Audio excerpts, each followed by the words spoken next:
What's up, YouTube? So, the Miami Dolphins have just signed veteran tight end Jonnu Smith from the Atlanta Falcons. We have signed him to a 2-year deal worth up to $10 million.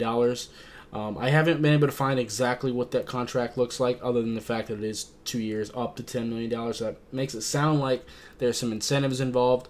Overall, I don't think that's too bad of a contract. It's not going to be too crazy of an amount of money. And it's just one less position we have to look at going into this offseason and into the draft. Obviously, there's still a lot of room we have to make by Monday, the start of free agency. So we're going to have to make that happen. But overall, I do like the signing of Jonnu Smith. Now I'm not really looking at tight end at all. Jonnu Smith, Durham Smythe, and Julian Hill are all signed for the next 2 years, so I'm not really worried about tight end right now. Jonnu Smith, very athletic tight end, good receiving talent. Yardage-wise, he's coming off the best season of his career with 582 yards, which is pretty solid for a tight end. Most targets and most receptions as well, 70 targets, 50 catches, 71.4 reception rate.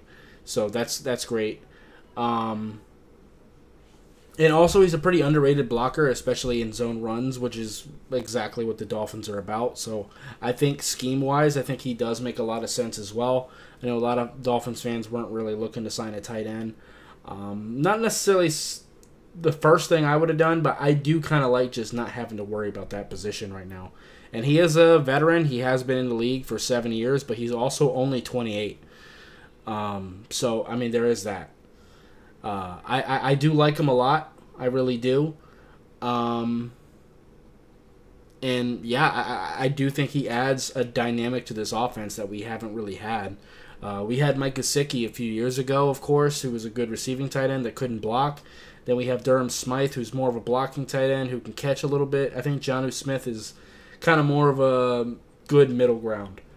And, of course, we still got Durham Smythe as well to be our number 2 and do, rotation things. And, Julian Hill also plays some H-back, a little bit of fullback, those types of things. So I'm excited. I'm excited to have him. Overall, it's a good move. So, yeah. Anyway, that's going to be it for this video. If you liked it, appreciate that like button. If you have any questions or comments in the comments down below. Subscribe if you haven't already, and I'll see you next time. Bye, guys.